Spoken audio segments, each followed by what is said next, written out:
নমস্কাৰ, মই আছোঁ বিশ্বনাথ চাৰিআলিত আৰু এতিয়া সময় হৈছে নিশা 12:30। দুজন যুৱক হিমাংশু আৰু বিজিতে আমাৰ সকলোৰে হিয়াৰ আমঠু সংগীত জগতৰ নক্ষত্ৰ জুবিনদাৰ প্ৰতিছবি অংকন কৰাত ব্যস্ত হৈ পৰিছে এষাৰ গভীৰ বাক্যৰে।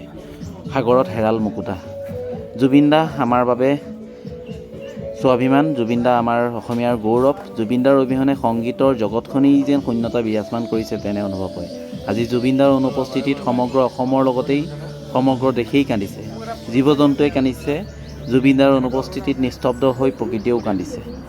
আজি জুবিনদাৰ সেই অনুপস্থিতিত সমগ্ৰ অসমৰ প্ৰায়কেইখন দেৱালৰ লগতে আমাৰ বিশ্বনাথ চাৰিআলিৰ স্থিত ট্ৰেন্সৰ কাষত থকা এখন দেৱালত জুবিনদাৰ প্ৰতিছবি অংকন কৰিছে দুজন যুৱক হিমাংশু আৰু বিজিতে। তাকে মোৰ ভিডিঅ'টোৰ জৰিয়তে আপোনালোকক দেখুৱাইছোঁ।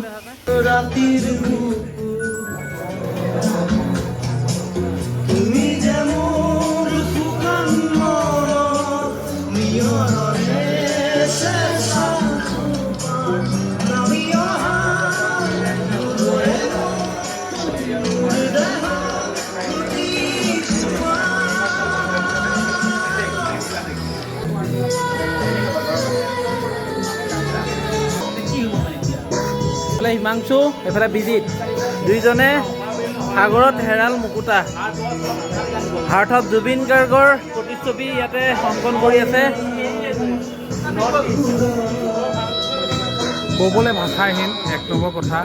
আৰু আমাৰ যিটো বয়স, এই বয়সত মানে আমি জুবিন দা যেতিয়া মানে গানৰ আৰম্ভণি কৰিছে, আমি প্ৰথমখন কেছেটৰ পৰা শুনা মানুহ। আৰু সেই অনামিকাৰ পৰা আজিৰ দিনটোলৈকে যিমানখিনি গান, এটা গানো আজিলৈকৈ নুশুনাকৈ নাই। মই প্ৰত্যেক দিনাই ৰাতি ইউটিউবত জুবিন গাৰ্গ নিউ ছং বুলি সদায় চাৰ্চ কৰোঁ, লাগিলে কাৰোবাৰ এলবাম হওক কিবা হওক। এতিয়া ইমান এটা দুখ লাগিছে, যি সময়ত আমাৰ সুধাকন্ত ডক্টৰ ভূপেন হাজৰিকা আমাক এৰি থৈ গুচি গৈছিলে, সেইদিনা কিবা এটা সাহস আছিল যে ভূপেন দা এতিয়া নাই, কিন্তু আমাৰ মাজত জুবিন গাৰ্গ আছে, অন্ততঃ কিবা এটা সাহস আছিল।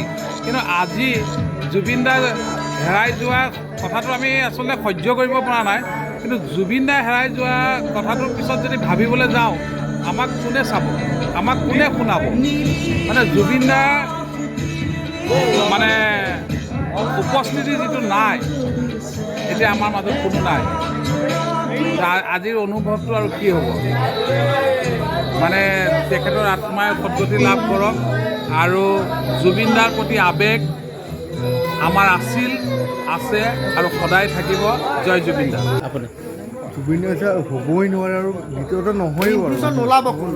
জুবিন দা যিজন আছিলে, জুবিন এজনে আছিলে আৰু জুবিন দা নিচিনা কোনো হ'বই নোৱাৰে আৰু নোলায়ো চাগে পৃথিৱীতে নোলায়। আৰু নোলায় কথা কৈছোঁ, পৃথিৱীত জুবিন দাৰ নিচিনা যদি কোনোবা ওলাব পাৰে, মই এক পিছে কাৰণ জুবিন দা নোলায় আৰু নেক্সট টাইম।